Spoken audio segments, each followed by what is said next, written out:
Yesterday I stumbled across an article in the news which actually features me, and one of my lovely subscribers sent it to me. It wasn't the best of articles, as you can tell from the headline on my thumbnail. It stated in the article that buying and renovating an Akiya was nothing more than a fantasy. So I've actually made this video to set the record straight and to say that it isn't a fantasy because I've done it. So this is my true story of turning a myth into reality and debunking those media reports.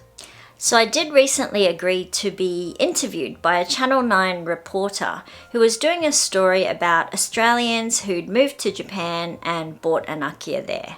That article is quite a nice article and it's very factual, and there's lots of true quotes from myself and pictures of the house. But it looks like another newsagent has picked up on that article and taken snippets from it to serve the purpose of their story. The news article starts with a headline, "Haunting image as major nation collapses." And then it goes on to show pictures and images of abandoned houses in rural Japan.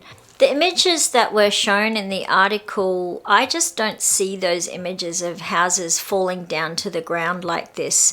Of course, I'm living in the city area of a country town, but if I drove far out into the mountainous region or somewhere quite isolated, I might see such desolate houses.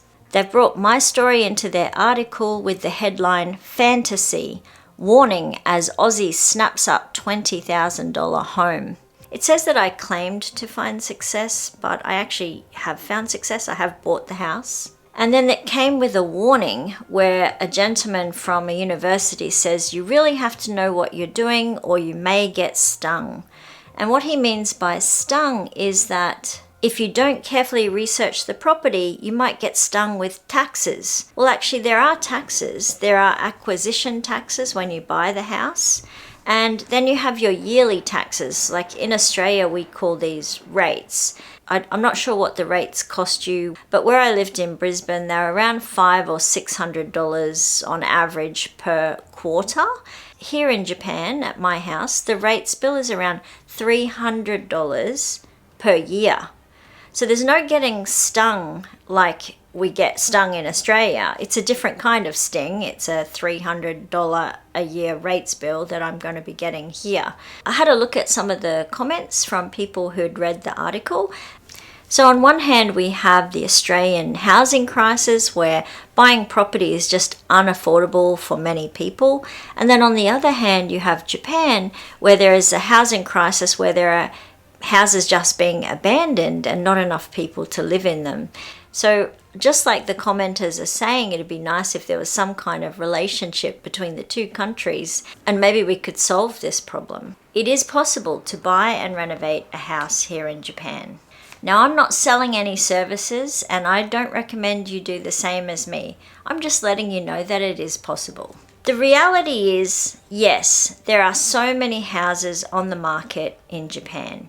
And yes, there are a lot of Akiya as well, record numbers in fact.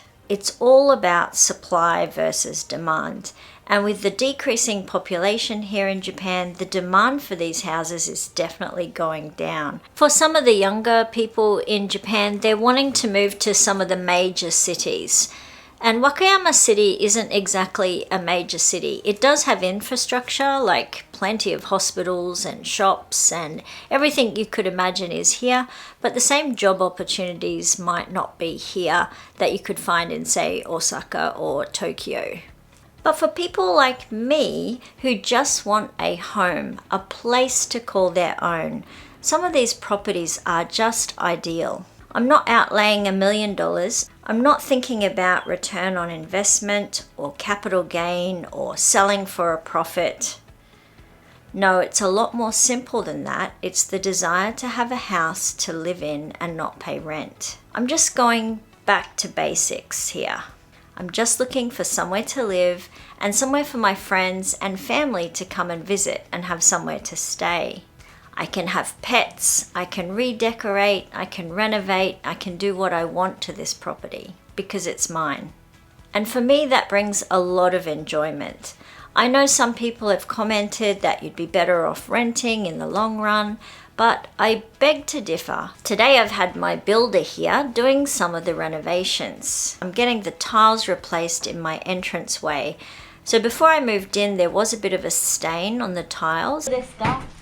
一応ね、ここ漏れてないんですよ、今のところ。よかった。ね、なので、小坂さん、生きるような昨日のあんだけ降っての今日漏れてなかったら。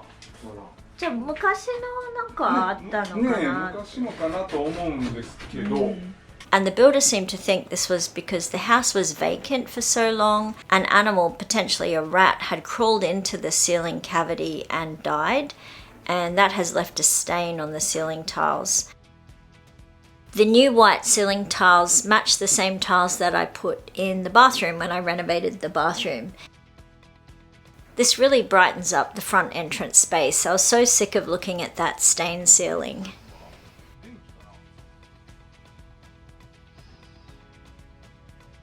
And we've got summer on our doorstep, so I've decided to put an air conditioner upstairs in my office.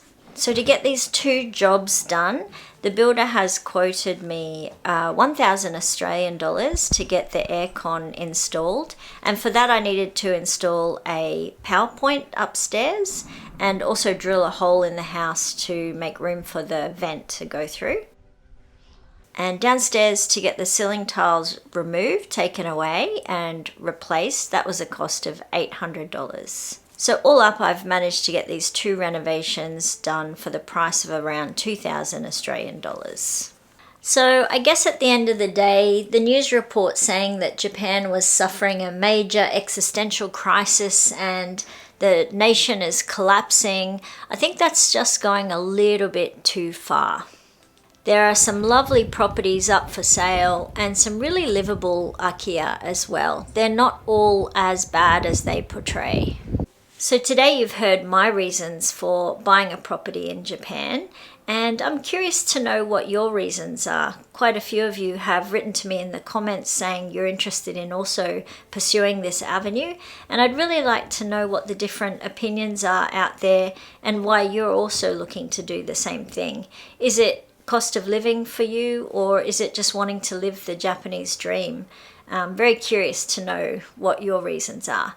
Thanks so much for watching. I really appreciate you sticking along for this extra bonus video. I wasn't planning on making a video today. It just sort of happened because I saw that news article. But thanks for sticking along, and I'll talk to you again next time. See ya.